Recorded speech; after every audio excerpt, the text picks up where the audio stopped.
Hi hello welcome to Anita N Murthy channel. ಯಾರೆಲ್ಲ video ನೋಡ್ತಾ ಇದ್ದೀರೋ ಪ್ಲೀಸ್ ಸ್ಕಿಪ್ ಮಾಡದೆ ವಿಡಿಯೋ ಕೊನೆವರೆಗೂ ನೋಡಿ ಅಂತ ಕೇಳ್ಕೊಳ್ತಾ ಇದ್ದೀನಿ.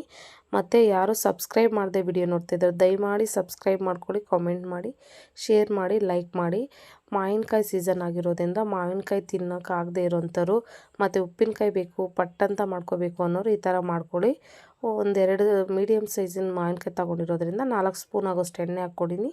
ಜೀರಿಗೆ ಮತ್ತು ಸಾಸಿವೆ ಹಾಕ್ಕೊಂಡು ಸಿಡಿದ ಮೇಲೆ ಗ್ಯಾಸ್ ಆಫ್ ಮಾಡ್ಕೊಬಿಡಬೇಕು. ಆಫ್ ಮಾಡಿಕೊಂಡು ಸ್ವಲ್ಪ ಅರಿಶಿನ ಹಾಕ್ಕೊಂಡು ಅರಿಶಿನ ಹಾಕಿ ಗ್ಯಾಸ್ ಆಫ್ ಆಗಿರುತ್ತೆ, ಗ್ಯಾಸ್ ಯಾವುದೇ ಕಾರಣಕ್ಕೂ ಆನ್ ಮಾಡ್ಕೊಬೇಡಿ. ಅರಿಶಿನ ಹಾಕೋಕ್ಕೆ ಮುಂಚೆನೇ ಗ್ಯಾಸ್ ಆಫ್ ಮಾಡಿ ಆಮೇಲೆ ಕಟ್ ಮಾಡ್ಕೊಂಡು ನೋಡಿ ಈ ಸೈಜಲ್ಲಿ ಕಟ್ ಮಾಡ್ಕೊಂಡಿರೋಂಥ ಮಾವಿನಕಾಯಿನ ಒಗ್ಗರಣೆಗೆ ಹಾಕ್ಬಿಟ್ಟು ಸ್ವಲ್ಪ ಉಪ್ಪು ಖಾರ ರುಚಿಗೆ ತಕ್ಕಷ್ಟು ಸ್ವಲ್ಪ ಜಾಸ್ತಿ ಇದ್ರೇ ಚೆನ್ನಾಗಿರುತ್ತೆ ನೋಡ್ಕೊಂಡು ಹಾಕ್ಕೊಂಡು ನೀಟಾಗಿ ಮಿಕ್ಸ್ ಮಾಡ್ಕೊಳ್ಳಿ. ಒಗ್ಗರಣೆಗೆ ಬೇಕಾದರೆ ಹಿಂಗೆ ಹಾಕ್ಕೊಳ್ರಿ, ಇಲ್ಲ ಡೈರೆಕ್ಟಾಗೂ ಸೇರಿಸ್ಕೊಳ್ಬೋದು. ಬಟ್ ಮಕ್ಳು ಇಷ್ಟಪಡೋಲ್ಲ ಹಿಂಗು ಅಂತೇಳ್ಬಿಟ್ಟು ಹಿಂಗೆ ಫ್ಲೇವರ್ನ ಇಷ್ಟಪಡೋಲ್ಲ ಅಂತೇಳಿ ಈ ಥರ ಮಾಡ್ಕೊತಾ ಇದ್ದೀನಿ. ಜಸ್ಟ್ ಇಷ್ಟೇ ಒಂದು 2-3 ನಿಮಿಷದಲ್ಲಿ ಆಗಿಬಿಡುತ್ತೆ, ಬೇಗನೆ ಕಟ್ ಮಾಡ್ಕೊಳ್ಳೋದು ಅಷ್ಟೇ. ಸ್ವಲ್ಪ ಕಟ್ ಮಾಡಿಕೊಂಡು ಒಗ್ಗರಣೆ ಕೊಟ್ಕೊಂಡ್ರೆ ಮುಗೀತು, ಬೇಗ ಆಗುತ್ತೆ. ಮೊಸರನ್ನಕ್ಕಂತೂ ಸೂಪರಾಗಿರುತ್ತೆ ಮತ್ತು ಹಾಗೆ ತಿನ್ನೋರ್ಗು ಇಷ್ಟ ಆಗುತ್ತೆ. ಒಂದ್ಸಲ ಟ್ರೈ ಮಾಡಿ ನೀವೇ ಹೇಳ್ತೀರ ಯಾವ ಥರ ಇರುತ್ತೆ ಅಂತ.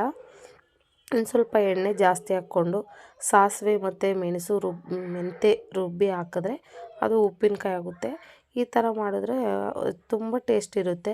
ಸ್ವಲ್ಪ ಬೆಲ್ಲನೋ ಸಕ್ಕರೆನ ಹಾಕ್ಕೋಬೇಕು, ಇನ್ನೂ ಟೇಸ್ಟ್ ಸೂಪರಾಗಿ ಕೊಡುತ್ತೆ. ಮಾಡಿ ನೋಡಿ, ಟ್ರೈ ಮಾಡಿ ಯಾವ ಥರ ಇತ್ತು ಅಂತ ಕಾಮೆಂಟ್ ಮಾಡೋದು ಮಾತ್ರ ಮರಿಬೇಡಿ. ಹೊಸದಾಗಿ ವಿಡಿಯೋ ನೋಡ್ತಾ ಇರೋರು ಪ್ಲೀಸ್ ದಯಮಾಡಿ ಸಬ್ಸ್ಕ್ರೈಬ್ ಮಾಡ್ಕೊಳ್ಳಿ, ಲೈಕ್ ಮಾಡಿ, ಕಾಮೆಂಟ್ ಮಾಡಿ, ಶೇರ್ ಮಾಡಿ. ಯಾರೆಲ್ಲ ಕಾಮೆಂಟ್ ಮಾಡ್ತಿರೋ ನಾನು ಮಿಸ್ ಮಾಡಿದೆ ಅವ್ರಿಗೆ ರಿಪ್ಲೈ ಮಾಡೋದು ಮಾತ್ರ ಮರೆಯಲ್ಲ. ಮತ್ತು ಯಾರು ಈ ವಿಡಿಯೋ ನೋಡಿ ಲೈಕ್ ಮಾಡಿ, ಕಾಮೆಂಟ್ ಮಾಡಿ, ಶೇರ್ ಮಾಡ್ತಿರೋ ಅವ್ರಿಗೆಲ್ಲ ಧನ್ಯವಾದ ಹೇಳ್ತಾ ಇದ್ದೀನಿ.